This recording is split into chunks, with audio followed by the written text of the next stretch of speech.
welcome. First and foremost, I'd like to pay my acknowledgement to the Gadigal people whose land we meet on today. I'd like to pay my respects to elders past, present and emerging, and also extend that respect to the families of victims that we've lost to deaths in custody. Thank you for joining us at this panel, and this is in regards to the 30 years since the Royal Commission, still no justice. This panel is brought to you by Gamilaraay Next Generation, FISTT, and War Brisbane, which is the Warriors Against Resistance. I'd like to introduce our panel, which will be facilitated today by Dr Chelsea Watego, which is to my right. We have Martin Hodgson, who is a human rights activist, joining us online virtually. We have Susan Dixon from South Australia. We have Aunt Shirley, Lomas from Redfern, originally from Moree, Gomeroi woman. We've got Jungaji, Brady, also joining us. We've got brother Jason Fong joining us as well, Aunt Jenny Munro, and Makayla Reynolds. So I'd like to hand it over to Dr Chelsea Watego so we can begin the panel. Thank you. Thanks, Ian. I'd like to acknowledge, as I visited this place as a Munro woman, it is a privilege to be invited into this conversation with Mob today. I just want to acknowledge the presence in this room, the fierceness of all the blackfellas that are sitting here, both that are online, that are here. People don't, I think, realise where that fierceness comes from, that it comes from a place of pain, and a pain that everyone had to revisit again today. But underneath all of that is love, like love for blackfellas, and that's why everyone's here today, is because we believe blackfellas deserve better than what's been offered, and families deserve much better than what's been offered.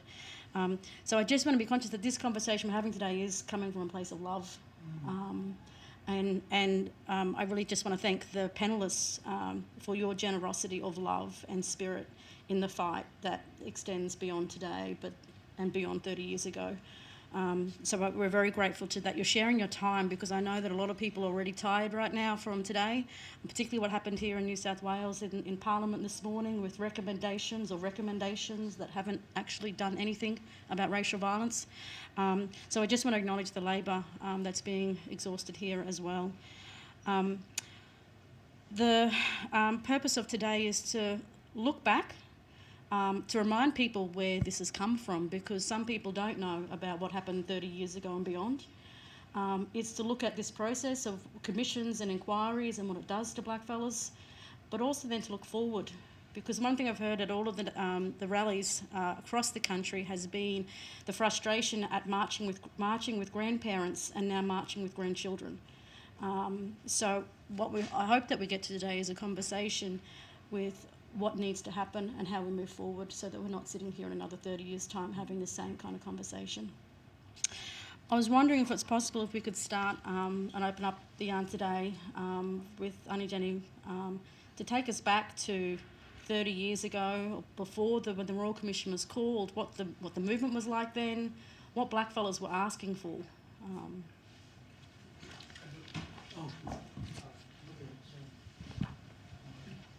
Hello, firstly, and thanks for asking me to attend.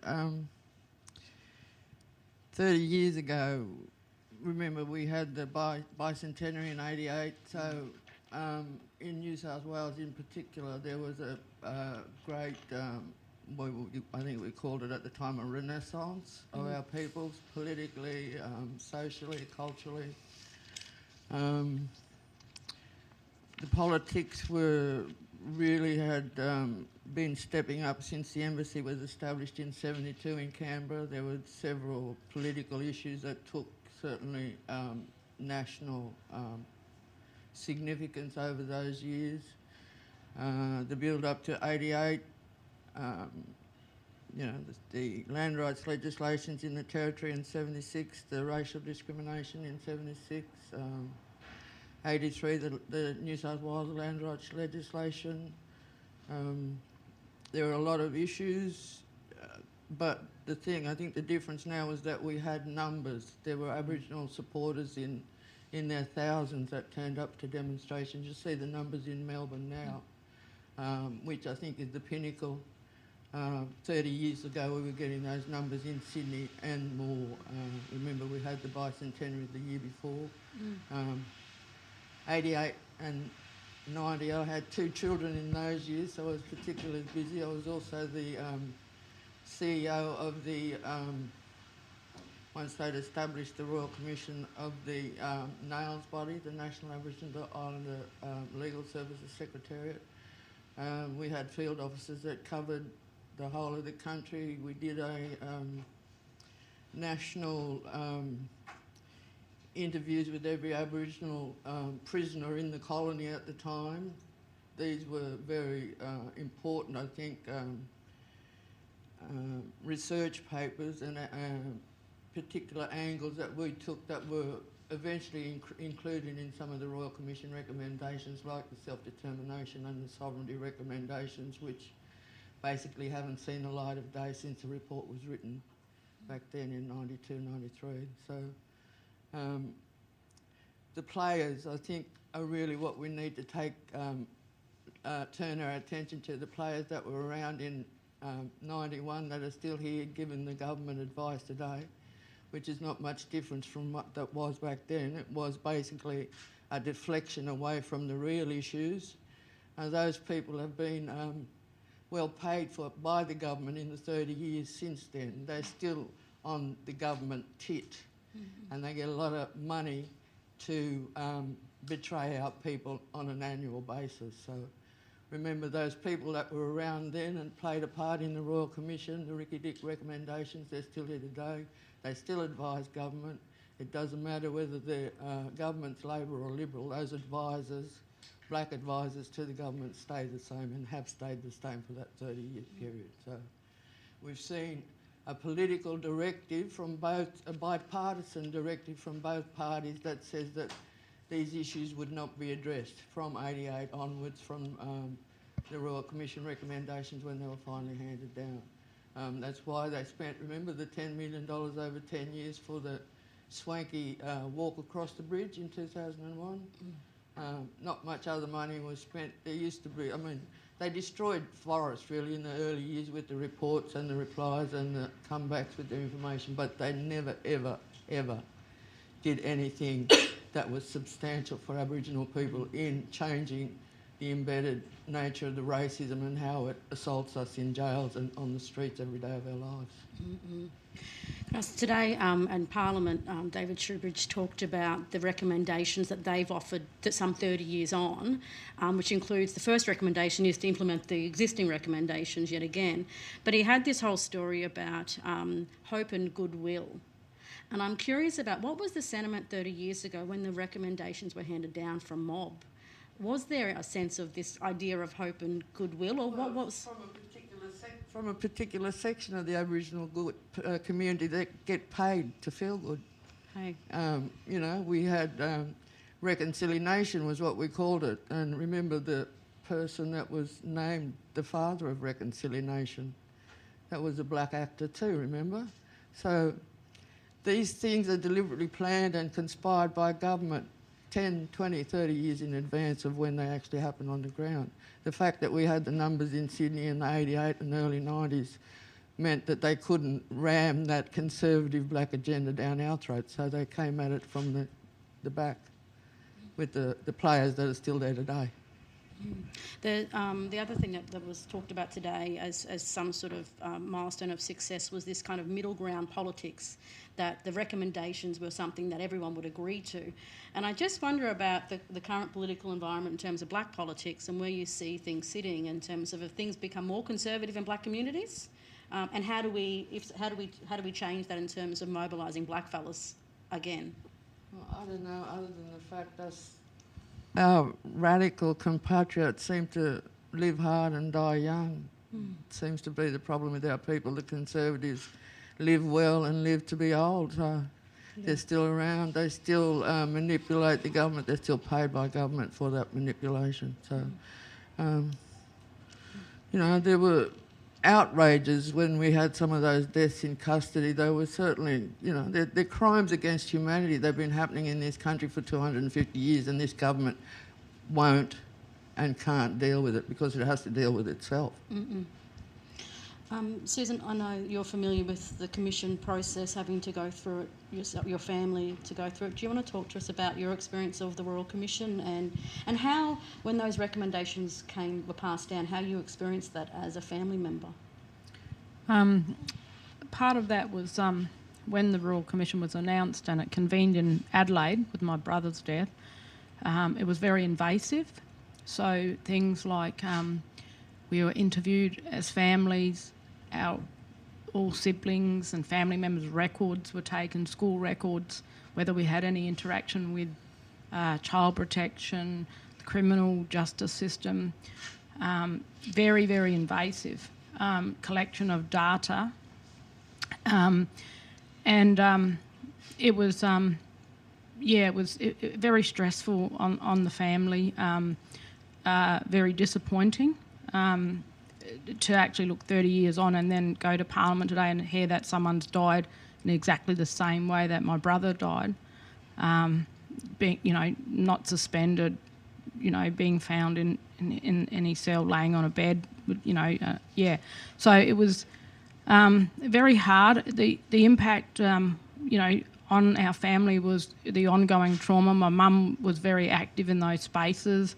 Calling for a Royal Commission. She felt sadly let down. It had a lot of impact on our immediate family and trauma where we had, where we lost family members through it. So it was really hard, and it every time someone dies in custody, it re-traumatises you. So you actually live through that again, and like today in Sydney, it was like very emotional to hear the Chatfield family talk. For me, it was very, very you're reliving it, and like Aunty Jen said, it was the grassroots movement, that was the movement that kind of get, that they're the ones doing the work. Doing it for nothing, they do the hard work, and they're often left out of the conversations, and that's happening today, and we see that, as a Kaurna and Narungga woman, I see that happening in my state. Sadly, as women, we don't have voices. It's very patriarchal, I didn't publicly speak because I was too traumatised until the Black Lives Matter rallies in Adelaide. That was the first time that I actually felt that, that I had could speak. But I'm like Aunty Jen. I went and did a law degree because not to practice law, but to actually skill myself up. So I did a law degree and Adelaide University, and it was really hard. Found it being in an institution, it was and like I said, it's not to practice law, but to actually to actually look at policies and procedures and use that in situations to actually be active in spaces for my people. I mean, having to do a law degree to understand how to survive the violence of this place, that's the lengths to which blackfellas have to go to navigate this space, to try and make sense of the violence in order to be able to outwork it in a system that doesn't offer any justice. Yeah, and some of the judiciary had said to me when I did my law degree, we didn't realise that you were Alice's daughter, that Kingsley was your brother.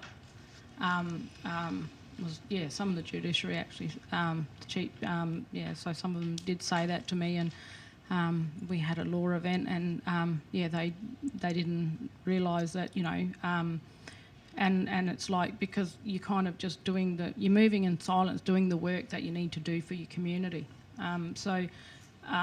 And I totally get where Aunty Jen's coming from, because we're the people who don't have a voice, but we're the ones down on the ground, doing the work.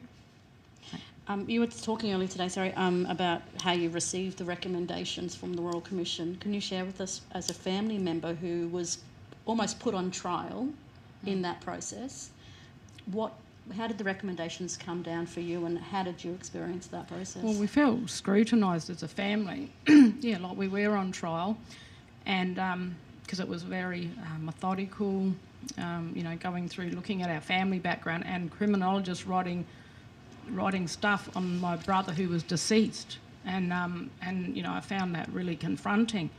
All these reports were getting written, and so what happened is, it was the governor received it first of South Australia, and then it was couriered to us, and we had media outside our house because the first 4 were all released on the same day, and it was very confronting with media. Very disappointing to hear that where there was a failure of a duty of care, but there wouldn't be any no recommendations made for any charges. The only outcome that did come out of my brother's death was it went to the DPP and in South Australia, and they fined correctional services $45 for falsifying records on the day of his death. So he was taken to a different part of the jail before he died, and they wanted to cover that up, and so the Royal Commission went in and found that. The coroner's investigation didn't, but the Royal Commission went in. They it was actually Paul Coe, who was very methodical. He was very going in and finding those things.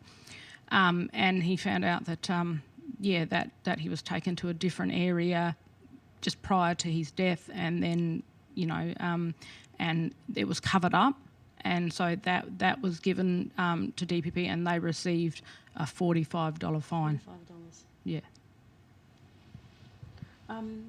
Shirley, if I can invite you to talk about your experience at that time of the Royal Commission and your involvement. Sorry. Well, the first time I've sort of ever been involved was when I heard about the John Pat death in Western Australia, and then when I went to work at the Aboriginal Legal Service. Prior to that, I sort of worked for the Crown on the opposite side, and I never really knew about injustice. I've been part of the stolen generation in the dormitory in Cherbourg, and it opened my eyes, and I typed up the final report for David Gundy to the Commission, and I guess thinking in doing that, you'd find that there was hope that this would not happen again, but there's been no changes whatsoever. And I worry now about our young ones, men and women, that are in the incarcerated. What will happen to them? Are they going to be future deaths in custody? And then I look at how the New South Wales blacks, who are at the forefront of all the changes, political changes in this country, we've sort of gone quiet. And you see the people in all the other states leading the way. And I think blackfellas become too complacent, and we just give up, and we shouldn't give up. I guess as the founder of the first disability service in Australia for Aboriginal and Torres Strait Islander people, my main concern is for people who have disabilities in the justice system, because there are a high percentage of our people that have got a mental health issue or an intellectual disability. And there have been a few reports put out by UNSW. I haven't had the privilege of reading them yet, but I do know that First Peoples Disability Network, who got its origins out of our group, they've not done any research into that at all. And but it needs to be done, because you find with particularly in mental health, it's that intergenerational trauma for all our people, because when you think about, there isn't one black family that hasn't been affected by it, and I think the only way for change with our people is that we need to have our own political parties. You can't trust the Labor or the Liberal Party, and even the Greens for that matter, and we need to take that seat at the table, because we as Aboriginal people, we've been given the privilege of looking after this country since the beginning of time, and it's our responsibility. It's a privilege. I consider it a privilege, but with that privilege comes responsibility and rights, and it's our responsibility to ensure that the rights of all people are met in this country, not just Aboriginal people, all people, because we've been given that custodianship since the beginning of time. And but I am concerned now about more of the mental health issue in our prisoners that are in custody, you know, and I've got family that are in jails and that. And, and when you were talking about how you were grilled, you know, through the Royal Commission, it's the same with, I find docs are still taking our children away, still going over, and we've had 5 generations in my own family taken from my grandmother to her great-grandchildren. So when does it stop? It's a never-ending story. And, you know, like, we didn't invade anyone's land, we didn't kill anyone, we didn't steal anyone's children. You know, our only disability, as far as I can see, was the colour of our skin. We're black. That was our disability. Yeah. So, but yeah, that's sort of my little bit in it. Yeah. Thank you. And I welcome panellists to jump in and join this yarn. What was, I think, one of the things the Royal Commission into Aboriginal Deaths in Custody did shine a light on is to the health needs of Indigenous peoples in custody and outside of custody. And we saw this push towards investing in Indigenous health. But some 30 years on, we're seeing natural causes being used as an alibi for state neglect, and the way in which ill health is being used to kind of disguise the failing of duty of care to our mob inside. And I was wondering if I could invite Makayla to tell us about Nathan, his story first, and his story beyond the story the coroner told. And your experience of their account. So Nathan died in 2018 due to an asthma attack at John Moroney Correctional Centre. It took about 40 minutes for Nathan to receive any type of help from people that were meant to help him. The guards and the nurse were late to respond. Nathan was treated for a drug overdose, although it was an asthma attack. Even if someone is suffering an overdose, though, like, they should be treated adequately. So we have just finished his inquest a few weeks ago, and my sister was actually the point. So she took the fort for our whole family because her father and my mother couldn't do it.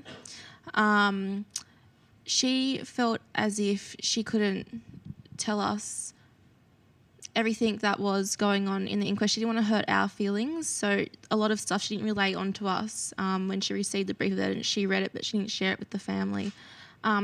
Now she feels as if that she's let us down, although she hasn't, because she didn't want to hurt us, but then was shocked in the inquest hearing and seeing things that we didn't think we were going to hear or see. During the inquest process over the 8 days, I found that we were quite alone. The guards had support of each other. They were there every day. At one stage, they actually requested that they should have a private entry into the court so they can avoid the family at all cost. That didn't get approved. So we did have to face them every day. We also felt alone. We didn't have much support except from our family and friends and organisations and other people who do advocate. We didn't know what was going to happen day to day. We just went to court every day and were told on that day. The recommendations that were put forward, we received them. We just waited for the upload to be the recommendations to be uploaded online, and then we went our own way to print them out. They didn't have anything printed out for us. The solicitors and barristers had one copy, and they were willing to copy it for us and give it to us. So we're waiting basically for something to be uploaded online. When the coroner gave her thoughts and outcome, it was very quick. She took like 1 minute or 2 minutes, and then she said we can go off and read the rest at our own recall. There was quite a few family members, maybe 11 or 12 of us there, and we didn't know if that was the end or if that's it. After sitting there for 8 days, going through everything, and then to be told the outcome within 1 minute and be told to go read the rest by ourselves was quite we were shocked by that. During his inquest, it was a very big blame game. Justice Health could kind of blame correctives, and correctives could blame Justice Health throughout the whole thing. They were kind of blaming each other. we thought that the doctor who failed Nathan should be put up to the board. The coroner thought that he shouldn't be put up to the board because then it would only be him, and it's not fair basically for Justice, Health and Corrective Services, as they all played a part. So because they all played a part, they thought that the doctor shouldn't be put up for failing Nathan. All these people still hold their jobs to this day. The nurse is still a nurse. She left Corrective Services 2 weeks after Nathan's death. Was there any recommendation for referrals to the regulatory bodies of the health professionals who failed him? Do we know? There was, but I can't remember on the top of my head exactly what they are. It was just to look further into the JAS system and also the asthma protocols they have to follow. What else? Can I ask about your experience of having to read the account? Uncle Colin Chatfield this morning was talking about reading the coronial inquiry and how, our loved ones get depicted as monsters when the real monsters are the people in these institutions. And we've heard it a few times, the way in which the state tells a story about the black victim as somehow being complicit in their own death to absolve the state from its responsibility. Did you get to tell Nathan's story in this process? Did you get to tell who he was as a full person, as the joker, as the jester that you know him as? We were given that opportunity on the final day of the inquest, where we could play a slideshow of Nathan and try and explain what kind of person Nathan was. We had the counsellor come up to us and say that, that reminds me of me growing up myself. But then at the end of the day, that was it. Like, he didn't think that anything should be put forward or nothing like that. They just have a little bit of remorse, just enough, to tolerate them, I think. What do you do the day after that all happens, when it's the court's shut, the report's printed? What do you do as a family? We just have to go back to work and, try to take this on our back keep carrying it. We don't have a choice to, have a holiday or, a break. We have to go and we've got bills to pay. We have jobs we need to attend. The government doesn't support us in any way to be able to take time off and be with family members. Thank you for sharing your story. I wonder, Jason, if I could turn to you, because in the course of this conversation we hear the stories of our mob inside who are no longer here to tell of their experiences inside and their journey. And I wonder if you could share with us your journey. These days when you go to prison, you can put a referral form in to see welfare, and you might get seen for like 2 months sometimes. If you get seen a couple of weeks later, you're doing well. There can't be rehabilitation without incentives. There's no incentives for anybody to go good there. And if someone just swore at the nurse one day and you see the nurse next day, you're going to cop the brunt of that. Yep. There's just no support before they get out or when they get out. No support whatsoever. They get out with a $150 cheque and is it any wonder that they go and steal to eat a week later? We need the support inside before they get out, and then as they get out, have that support there waiting for them. Yeah. Can you tell us business. about your story in terms of your healing and what? Because they don't have rehabilitation without incentive, I had to create my own. I started putting my thoughts down on paper to be able to move forward. And I turned that into the passion I have now, which is writing poetry and spoken word. Yeah. But they're building like new jails every second day. They call them pop-up jails. It's a big business. That's all there is to it. It's a money-making scam. The officers only worried about getting their overtime in. There's no consideration whatsoever. If the Aboriginal delegate can't relate to you, if he's from Kempsey when you're from the South Coast, it's hard to relate to someone, different tribe. Yes, I write for Beyond the Bars Art, and we're going okay. We're from a grassroots level. Yeah. Would you be prepared to share something with us? Yeah. Well, This one I wrote when I come off drugs and I was in a cell with nothing. I said, all mistakes made, yet still I couldn't see. How many more takes for my will to set me free? For my mind to clearly see. The decision's all me, as I shall be, a man on a mission, with a plan that's grand as we face with precision. As we face with precaution, the taste of the warning's embedded in my mouth. I had to move forward before I got out. Before I went mad, never got out. Before I was that sad, I was glad, time's not about. I got to shout to release that negative force, but somehow it increases even worse. Time to disperse, foremost and first. All them thoughts that never benefit. I'm sick of dwelling on irrelevant shit for the hell of it. Never excelling, just rebelling from what we spent. Talk is cheap, we won't forget. What's real to reap ain't over yet. Now for the street, I must share my best, because these rhymes I speak, they do tear my chest. Yeah, so I can move forward by putting them down. Thanks. Thank you. Jungaji, you've has spent time working with Mob Inside, the young fellas, but also had to watch the footage of a loved one inside, pass Aunty Sherry more recently. Can you share with us, I guess, where you're at today? You've been asked to tell a lot of stories today and represent the family. Where are you at today and hearing these stories? Thanks, Sister Chelsea. Just in terms of putting in place protocol, my respects to the Aboriginal custodians of this beautiful country where we are sharing in this ceremony. I'd say it like that, in the ceremony. To my elders, my uncles and aunties who are no longer present also, my respects, and to brothers and sisters. I'm a Guguyalanji Berry Government man. I've got country up north, North Queensland, historical ties to Cherbourg, Warrabin, the Palm Island, Yarrabah, and the Brisbane black community also, a community of Anala, severe tie, strong ties to. Our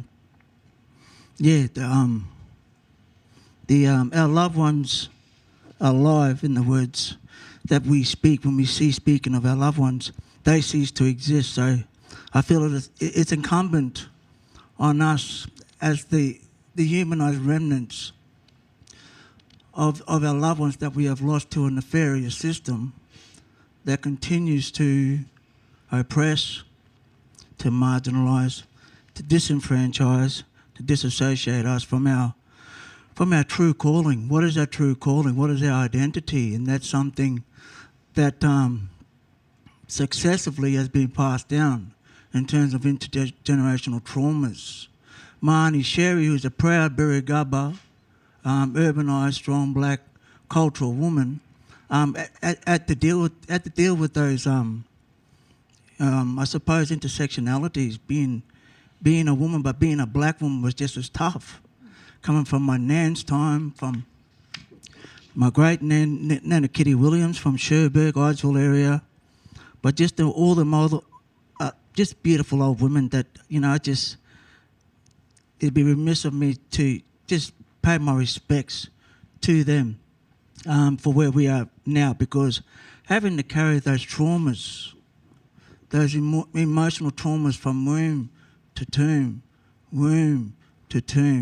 and so on, since the illegal establishment of the colony back in the bygone days. And we get to it, to where we are right now and having these conversations about how we're going to better these circumstances for the children and the children that are yet to be born. What measures are we going to put in place with the government system that are, the same old political adages as in terms of, wait there, you blacks, we'll get to you. Just wait there, we know that you're there. And to be brutally honest, we're sick of it. We're sick of it as a nation, as a black nation. We make up many peoples, saltwater peoples, freshwater peoples, skin, language groups. We're proud, but we also hurt and we cry. 5 deaths this last month, as it says in the shed, is inexplicable. 500 deaths since 1991 is a modern genocide. Not to mention the tens of thousands that we've lost tragically under inhumane circumstances since them tall ships arrived on these shores just there. Aunty Sherry, unfortunately, she was neglected by QPS. She shouldn't have been in the watch house. Yeah, she was brought in. She had warrants. Okay. But her basic human rights was neglected.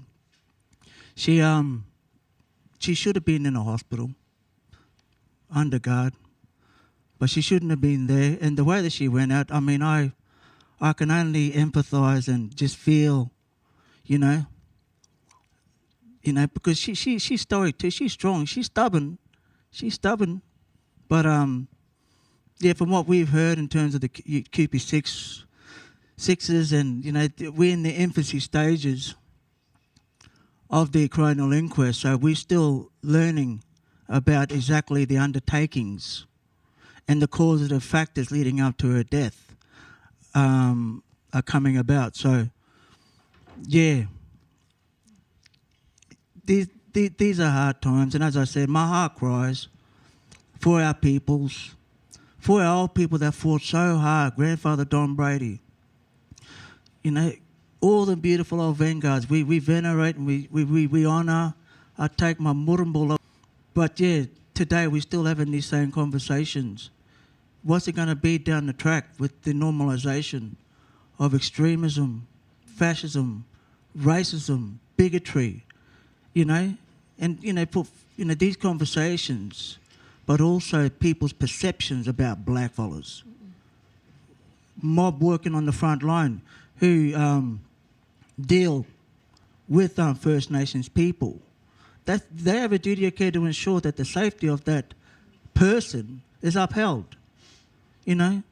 So yeah, I am cumbersome and I am tired and fatigued because we talk, but when I think about my kids and my grandkids, I look down, to the promised land.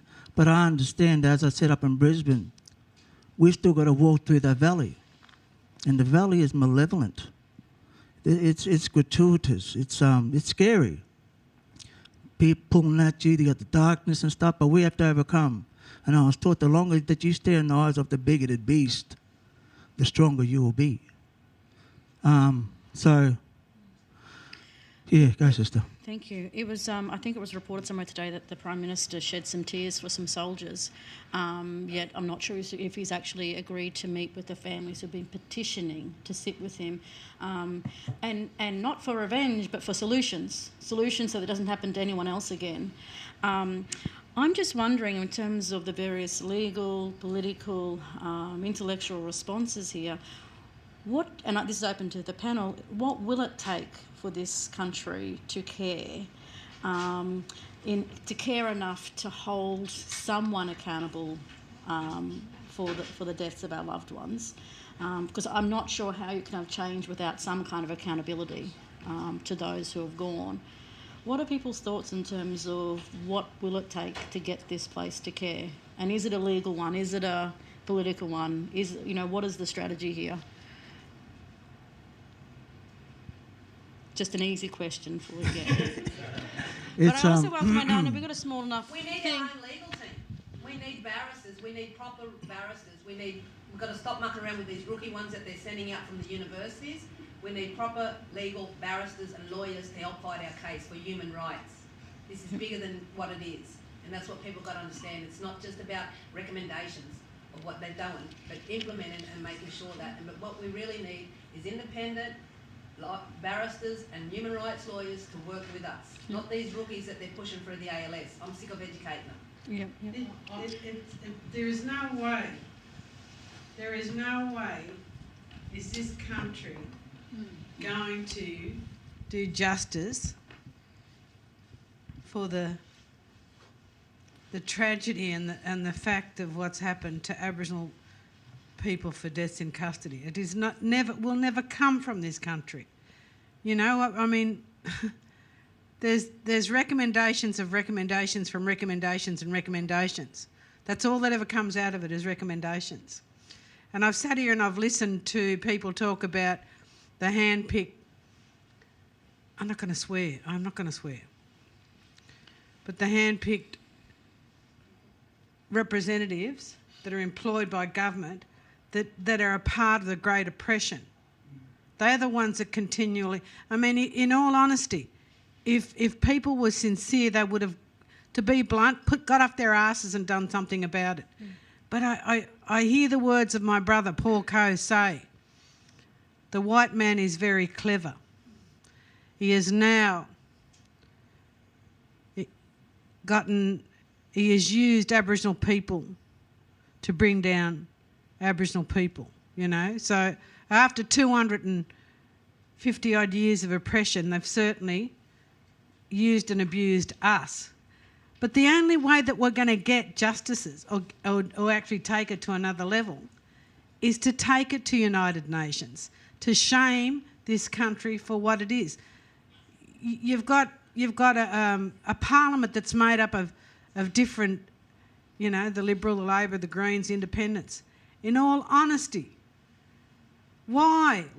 30 years down. I mean, this inquiry into Aboriginal deaths in custody, it was beyond... It started 20 years before that, you know. So we're talking about not 30 years, but 50 years of major oppression and murder of Aboriginal people that have died in custody. And it's not just men, it's women and it's kids, you know. So, yeah, it's wonderful. There's been a report that's been handed down and there's recommendations. Do I have hope? No.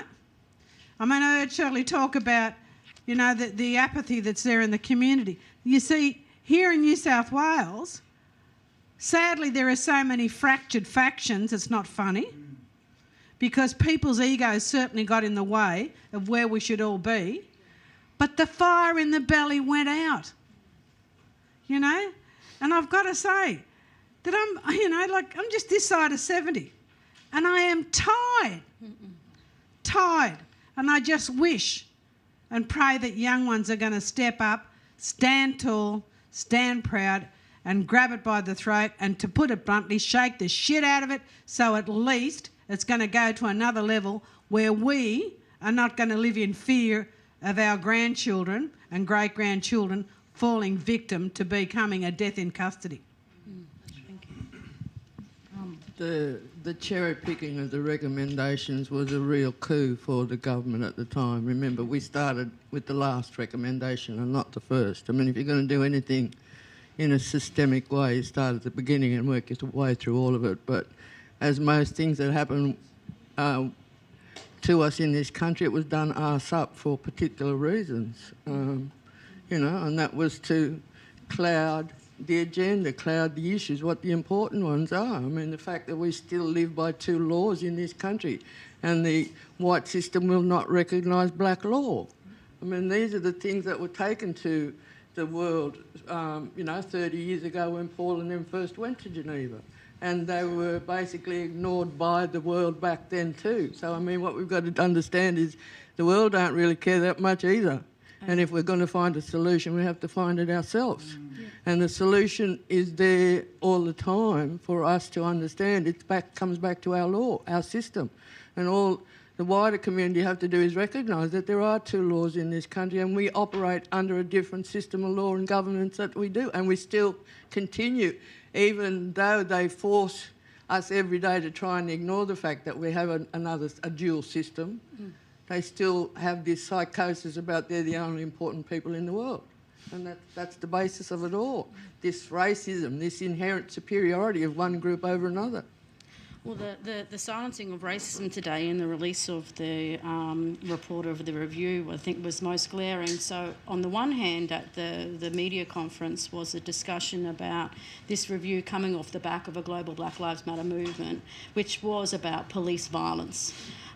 Yet we find not one recommendation here in the recommendations released today that mentions race or racism explicitly, police violence. Instead, you've got recommendations and data collection And questions like, how are Very- Indigenous women becoming the most incarcerated Very population? well cherry-picked recommendations by the sound of them. I mean, in the guts of the Royal Commission recommendations, those 339, there were some really good recommendations about recognition of our self-determination, recognition of our inherent right to that law that we can still continue to practice, though, even though white Australia will not recognise it. I mean, that throws into question their whole history about this settled continent, this peaceful process that supposedly happened, that was more bloody than any war in any part of the world at any time.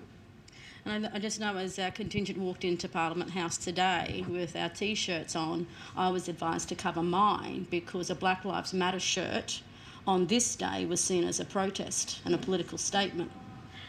Well, now there goes freedom of speech, isn't it? And Tamika pointed out it's only controversial if you believe that black lives don't matter. And this is on the day that blackfellas are invited into the House to hear the recommendations and then quickly shipped out onto the stairs to speak to the media. You need to cover up the recognition. It's all for photo opportunities. It's not about any political solution. I mean, I'm sorry, but in every 4-year cycle, it's about keeping particular politicians in or keeping other particular politicians out. And I'm sorry, but that's what we get captured by every 4 years in this cycle. I'm sorry, but there are a lot of bad white politicians and the majority of them I'd put in jail and chuck away the key. I mean, if you want to use the prison system for good, let's actually start using it for good. Put those people that lie to the country on an average daily basis in jail. Accountability. We have a question online from Martin. Do you want a statement from Martin? Thank you. Yeah, so we have a statement from Martin Hodgson from online, and it reads, Wallawana brothers and sisters, we are at war, one being waged upon us. More Aboriginal and Torres Strait Islander people have died at the hands of police and corrective services in the last 30 years than have Australian soldiers in all the wars Australia has fought in that time, including the wars in Iraq twice, Afghanistan, Timor and other foreign missions. It is my privilege to serve mob and something I've done my entire adult life, having never charged a single client and earned $1 off the back of their suffering. Too many organisations that are supposed to serve the community fail miserably in doing so. Failure after failure is not acceptable, and given this state of war, these organisations and those who earn good monies working within these organisations must improve immediately or be relieved of their duty. The issue of coronial inquest is vitally important. Our own forensic experts must be allowed to attend the first autopsy. Follow-up forensic work, while vital, is largely hamstrung by that initial determination of the cause of death. We must be allowed as lawyers to act within the inquest process to have the powers to investigate independently. Police, corrective services and justice health. I also intend on launching wrongful death actions under the Compensation to Relatives Act of 1897 New South Wales and punish police and corrective services financially to the tune of millions. They may not respect our lives, but they respect their own bank balance. I have commenced such action already in Queensland. Finally, we must be proactive. We must do everything we can to prevent deaths happening in the first place. We must empty the jails and tell police via legislation to keep their fucking hands to themselves. They are a poison to our communities and to many programs being offered up by the governments as a solution involves the police being given more access to the community. The age of criminal responsibility should be 18. How can we say you can go to jail but you can't yet vote? Denied your civil rights but robbed of your liberty. This is unacceptable. All Aboriginal women must be released from custody today. I say all and I mean all, as well as all Aboriginal men convicted of non-violent crimes.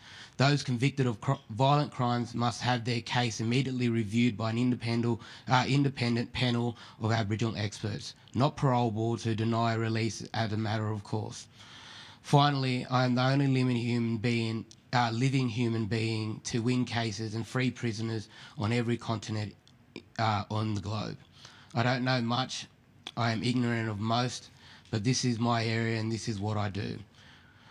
We can no longer tolerate talking heads, journalists and other know-it-alls from taking up this space. We have to fight with our best on the front line, those willing to sacrifice it all for our community. I devote myself to continue this work. We stand with you, my brother. Thank you, Martin. Thank you, Martin.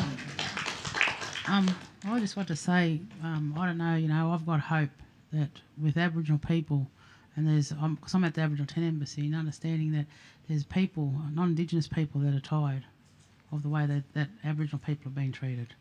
And my thing is, if we got to make a stand, why don't we make a stand while we've got the government in there and asking them to step down and putting appropriate people in there that have all our well-being and at best interest.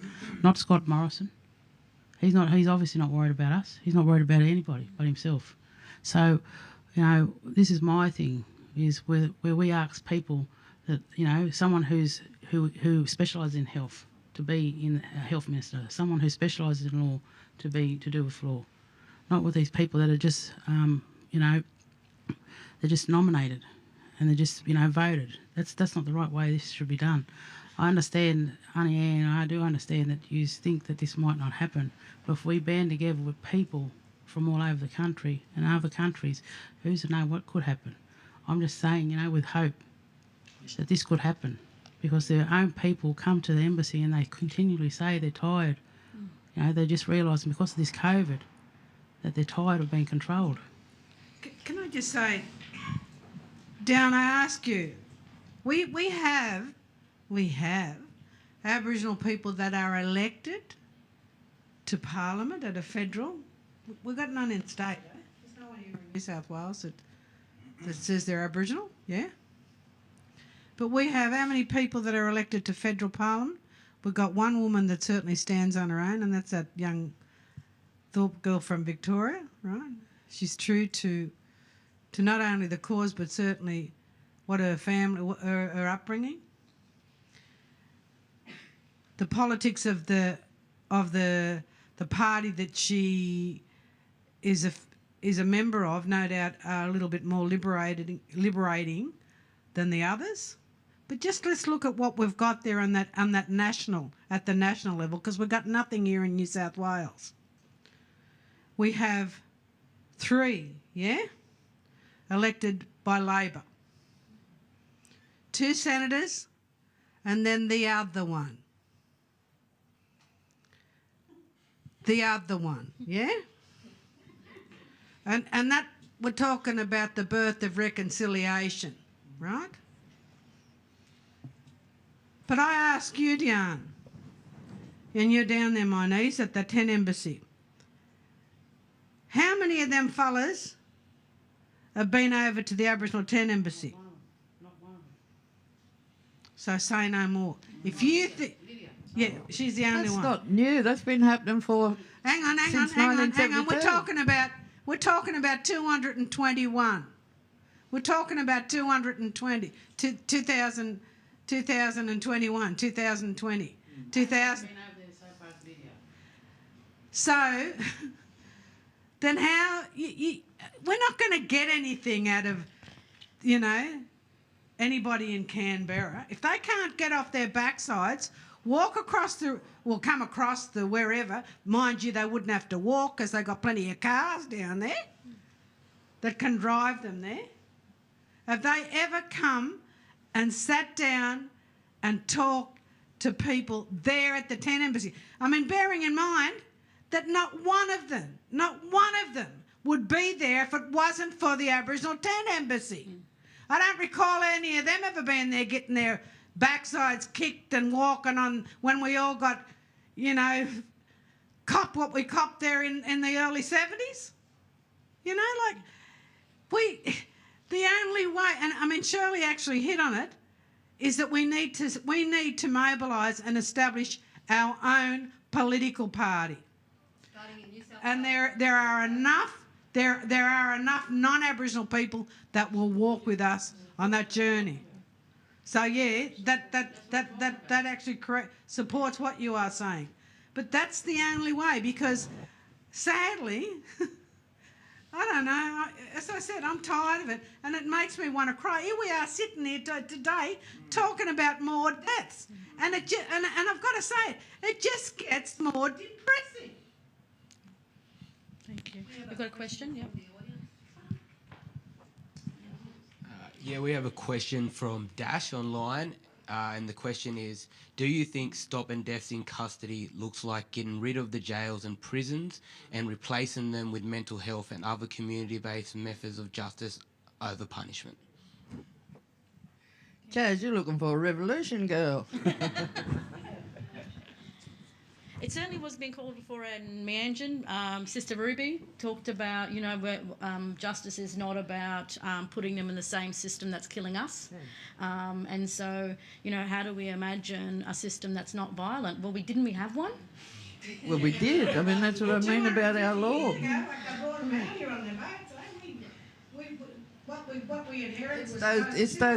It's those people amongst ourselves that speak with the forked tongue.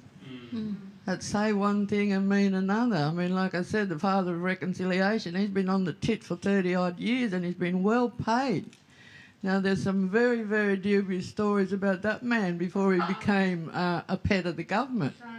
And the same with the brother. I mean, like I said, they've all been paid very well over the years to sell their own people out.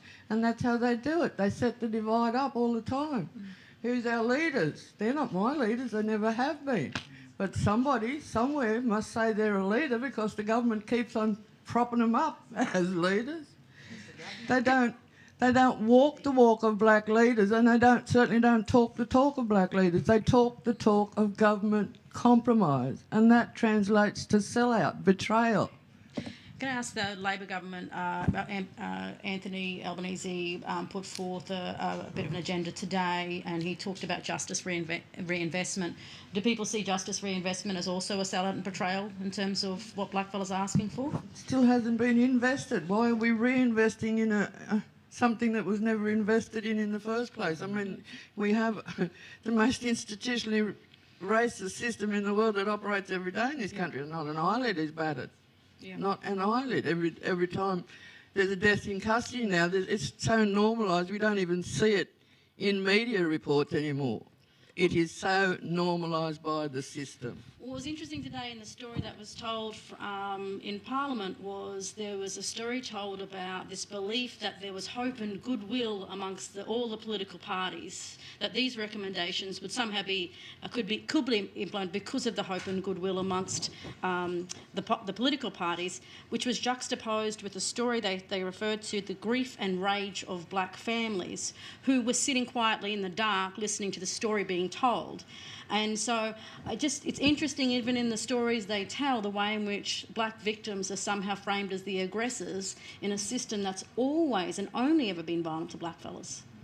Like, it's this... Well, you've never had police charged with Aboriginal deaths in custody. The system is not designed to actually bring accountability to them. It's always putting the spotlight on us and how... those pesky natives keep jumping up and down about sovereign rights, I'm just conscious of time, and what I wanted to just... Anisha? Yeah, I just want to ask a question. Isn't this Albanese the person that in the next federal election is going to give the Queensland preferences to Pauline Hanson's One Nation party, to a racist red-headed ratbag? So what hope is there for us? I mean, Pauline was a pariah 20 years ago. She's normalised in the parliament now, I mean, that's how they do their thing. Yeah.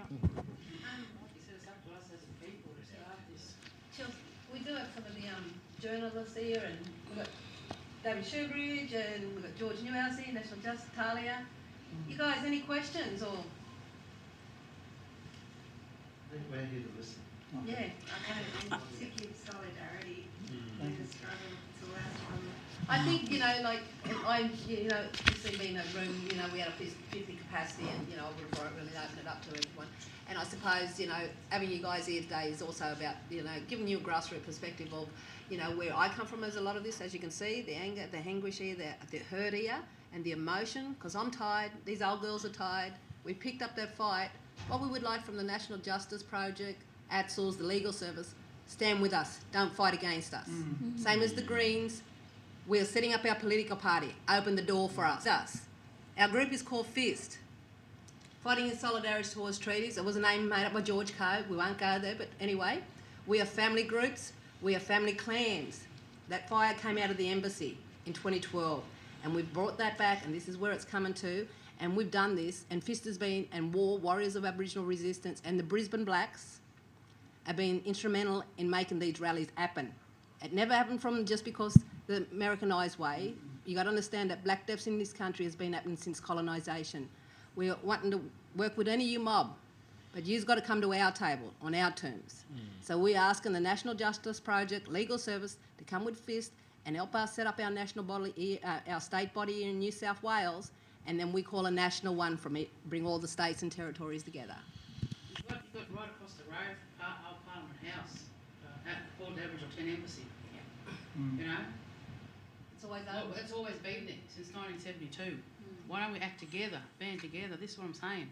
I keep saying that and start. You know, it's not just in Canberra.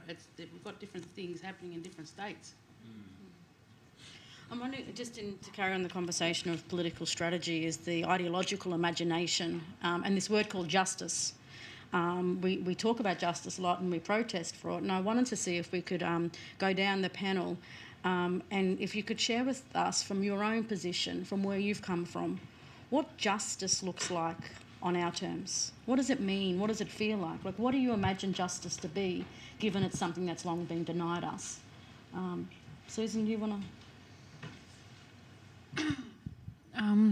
Justice is it's hard to define because it's a struggle. It's another day in the colony. Every day is you've got some kind of struggle, some kind of fight. And like I said to you today, Chelsea, you know, our children come through an education system where they spend a lot of time, and you know, schools, you know, the history, it's not taught. You know, I just feel like, yeah, it's with the institution, you know, everything's in, you know, it's just, I'm frustrated. I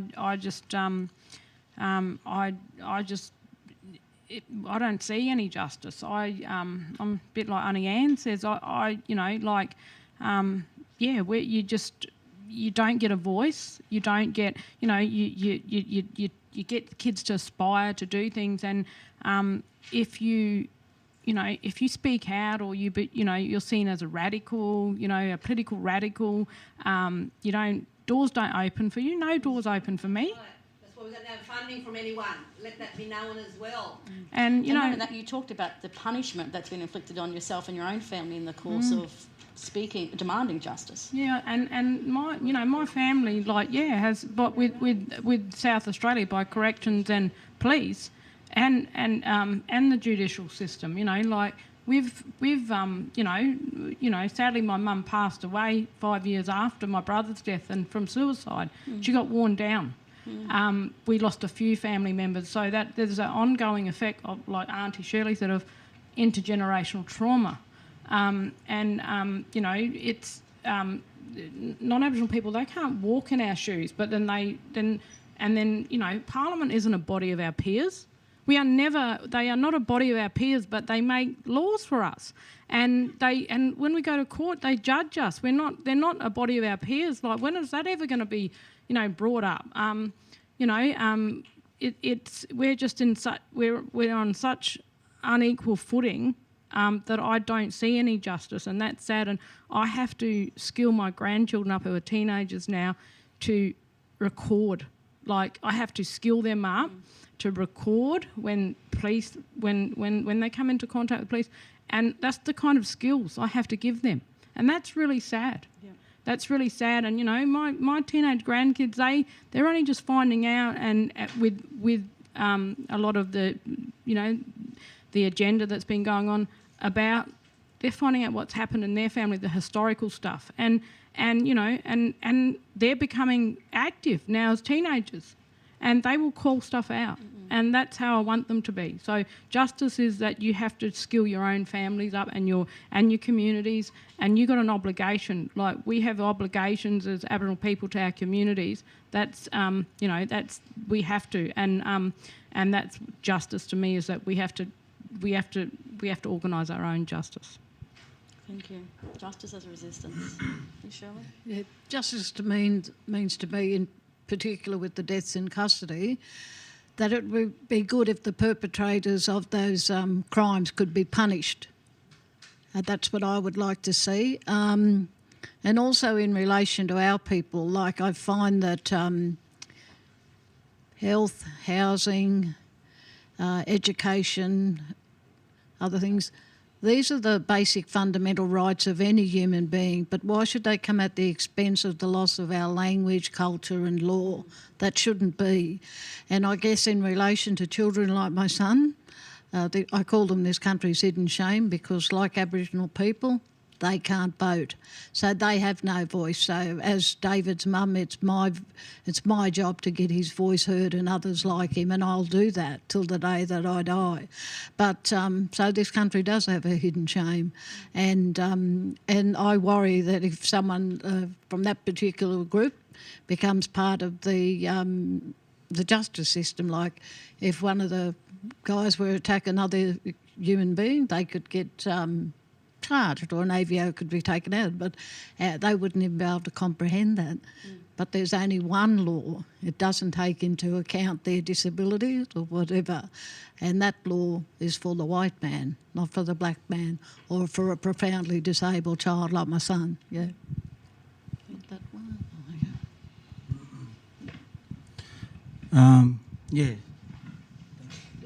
So just quickly and briefly. Justice. The fundamental key to justice, to freedom, to an egalitarian existence, ethereal utopia is going to be met with resistance. We are always going to be pressing against adversity in terms of where we want to be, where we see ourselves. As I stated before, our beautiful loved ones are alive in the words we speak. We must continue their ceremony. We must continue their songs, their stories, their everything, or, it just falls on deaf ears, and we can't allow that to happen. Empower our households, empower our young people, reacclimation with spirit, with country, the ability to sit around that old wunderman, that fire, and reconnect. Talk to our spirit. Them old people are here, right behind us. I was lying in hospital last year. I didn't think I'd survive. And all the old people went down in theatre 5 times. The 5th time I went down, all the old people come. All the old people come. And it was quite profound. And in that moment after I come to, and I started coming together. This was 2 weeks before we lost Aunty Sherry, mind you. I found strength in knowing that the old people are alive in the words we speak, because they were all there as I'm talking to you fellows here and people online and stuff. So reacclimation of spirit, reconnection, empower ourselves, identity. Who are we as urbanised blackfellas?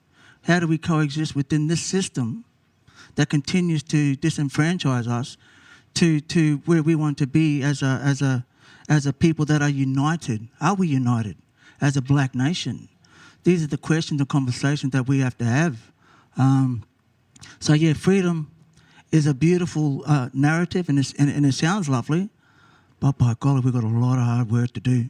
A lot of hard work to do, and a lot of hurdles to overcome, so that the children that are yet to be born have got a chance at participating in world creation, to purchase land that was stolen from their ancestors. My grandfather went to 2 world wars in 1914. He come back and he died a non-citizen. Little things like that, understanding, and for the broader community to empathise and consider that, hey, these are disenfranchised people. But how do we convey that to the broader audience is the question, and is a fundamental key. So, just carry our spirit strong, empower our households, empower our people, just to, sit around that old fire and connect. Not around the bonfire where it's too hot. Hold that spear and not the beer more. You know? Justice to me is about awareness, support, reaching the young fellas before they have a chance to go off the rails, finding, giving them a safe space to be able to do creative art or writing. Most times young fellas don't paint because they can't afford paintbrushes and canvases. So about supplying some creative stuff to get them creative like we always have been. Justice can start with just us. Thanks. Okay, thank you. It's a strange thing, justice. I've never seen it, never felt it. Don't know the dimensions of it. It's a very much like a spiritual being. I know very well they're there. I know I get kicked up the mum sometimes when I do things wrong. So I know that justice is there somewhere too. We haven't sighted it, we haven't seen it, but we know it's there.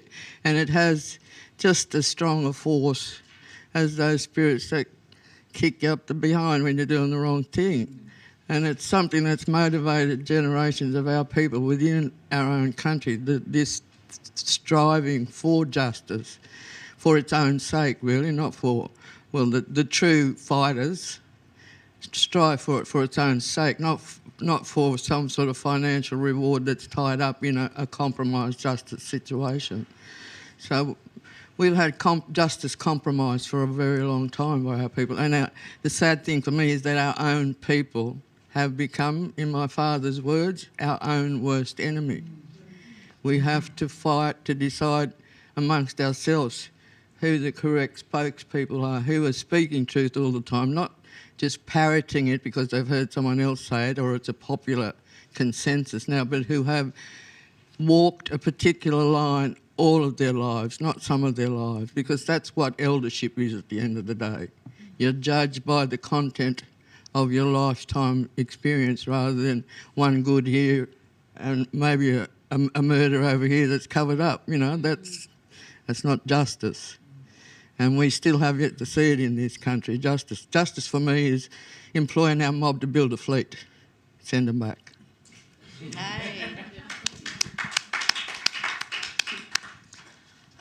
Justice for me is everything that justice should be that it isn't. Equity, fairness, and also truth. Also, I'll start believing that there is such thing as justice when people start being held accountable for these things that they're doing to our mob. And I'd also start believing in justice when there's equal, opportunities to education where it all stems from, and also when government bodies stop investigating government bodies. And also, I don't believe in justice when I see such things as homeless people going to jail to serve a 4-month sentence for stealing food, so their hunger is served and so they can survive. Not these people that are killing our people off and getting away with it for years and years and years. That's not justice. That's my beliefs in justice. Thank you. If you're a visitor at Canberra at all and you go down and see the 10 Embassy, just have a look at some of the writings on the demountables. They are good at plagiarising our good ideas, the government. The acknowledgement this year in Aboriginal Week, etc., always was, always will be, is actually written on a demountable, and it was one of the sayings that my sister popularised in the 90s and the early thousands before we lost her. Always was, always will be. It was a longer saying before then. But, they plagiarise our good ideas and we're never, ever given credit for where those ideas come from. And that's part of the invisible justice here all the time. We'll get someone like Ms Burney or Mr Hodgson jump up and say, that was my idea. And the other thing too, I just want to share with you, from our family perspective, our family, and I'm talking about us co's from Kyah,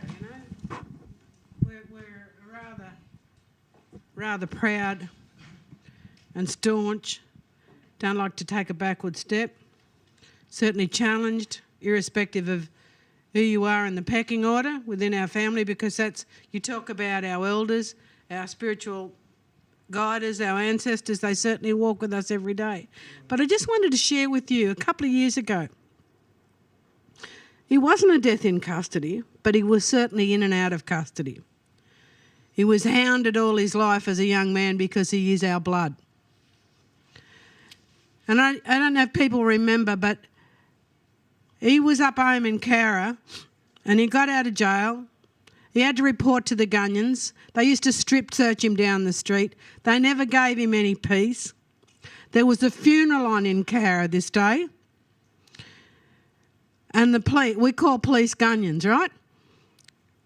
They went after him in town. He came out of the house. They shot him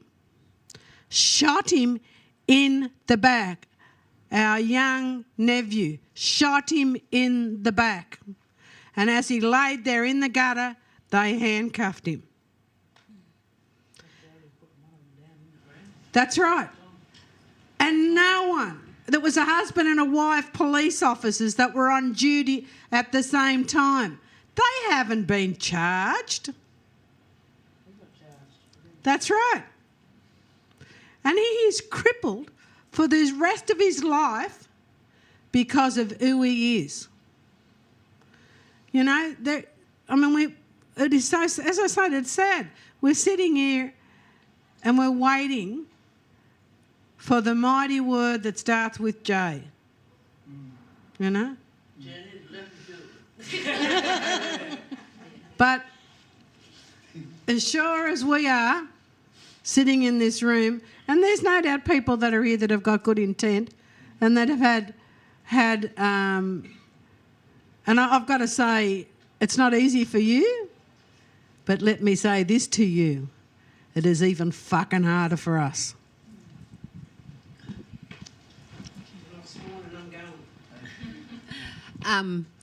Just in regard to justice, you know, Gamilaraay woman, colonisation, we haven't seen justice in this country. 1838, when they hung them 7 white men, there was a 12th man. His name was John Fleming. They aided and abetted him through this St John's Wilberforce Church. They have a plaque of him. Until we get justice, until I start seeing coppers in this country being charged for the murders that they've done, then we can have some justice. Until they are charged for the crimes and they are incarcerated for them crimes as well. We need our land back. That was part of the recommendations as well, sovereignty and land rights. We need to create economical businesses. We need more housing. We need to bring our people out of the cities and back to country. And we need our houses and we need our lands back to do that. Look at what's happened since the Royal Commission recommendations came out. We got the National Native Title. We got their version of our justice for native title, which is no justice at all. You know, there was a deal done under the table. I don't know, it was somewhere near under the table by 2 particular politicians, where we got the 10%, 90% deal. 10% would get their native title recognised, 90% would get it extinguishment. That came to pass. That's what happened after the Royal Commission, Ricky Dick, dealing with one of the first issues that was brought up by Ricky Dick, native title. Took it off us, compromised our rights straight away, compromised our law, compromised our system straight away. By going into the white system, every day we compromise our law, and that's what we have to remember at the end of this process. Their education is even a compromise of our law and our system. Can I ask if anyone else here wants to speak to justice? We've got about 8 minutes. Seth, you got any questions? Any questions online or anything? Online, I don't think we have more questions.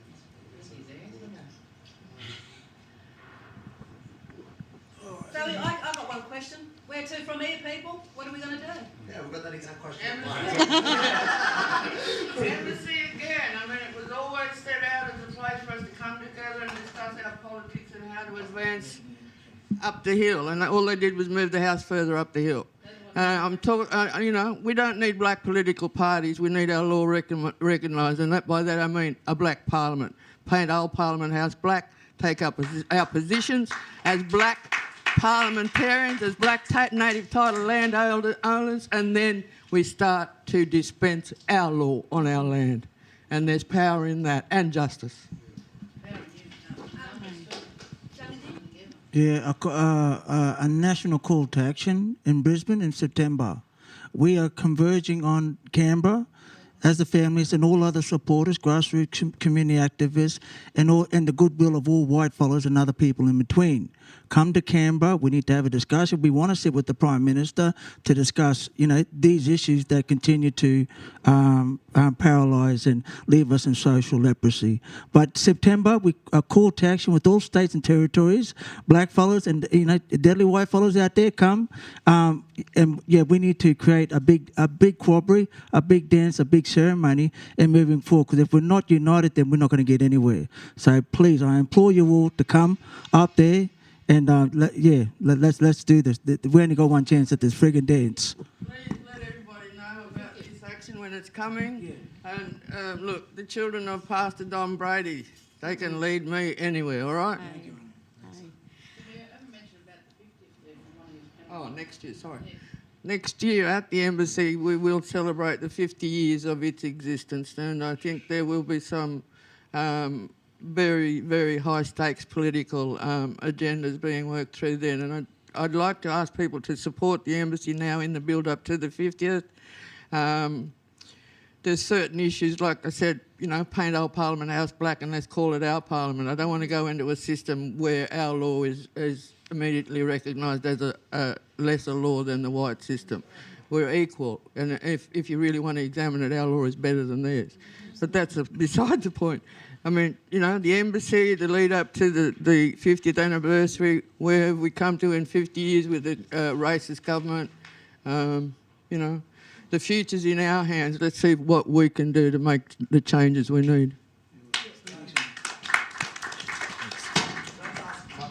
What time next year will that be? Invasion Day.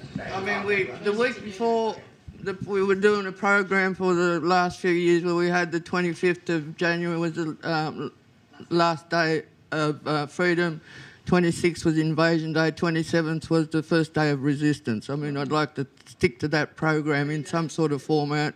I'd like to talk to the Feds at some stage about taking that beat of a man, George, and his horse down and put the 4 founders of the Embassy up on that plinth. There's a roll that we've done from 72 that I'd like to see their names written into the concrete down there somewhere. There's a lot of things that we need to start doing to get that place, set up so that they can never come along and with a stroke of a pen and say it's no longer your land. We need to solidify the ground there as the Embassy, a permanent, protest site. Historically important, all the things that we have spoken about the Embassy for the 50 years of its existence. And I should also like to add that there are particular people that have manned the Embassy over the years. I think Isabel is one that comes to mind for me that was really, she did it to the point where she was in a wheelchair and, no longer able to physically look after herself, but she was still down there front and centre all the time. Every time there was a political issue, I'd like to see that sort of commitment from everybody. We will see justice if we get that sort of commitment from all of our people. I just want to thank everyone for joining us, both online and in the audience.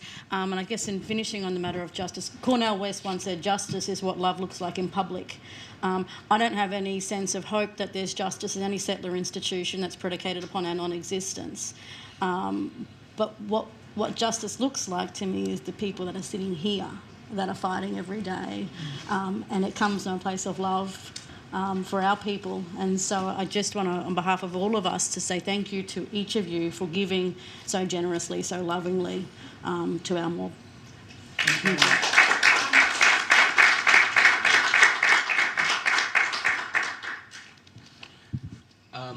So just on behalf of FISTT, War, Brisbane and G&G, I'd like to thank all of our panel members for coming down and having a yarn and talking through such a I guess, a near and dear conversation, you know, to all First Nation people throughout Australia. I'd like to thank Dr Chelsea Watego for coming down as well, making time to have these talks, and also to our counterparts at UTS, Alison, as well as our sound and video live stream guys up the back for doing. Yeah. For all the amazing work you've done, girl. Let's go raise some balls, okay? All right, thank you. Bring a young one with you. Mentor somebody. Everybody that's a teacher. And if you're black, you're a teacher, all right? Yeah, that's my little brother. Yeah, my little brother.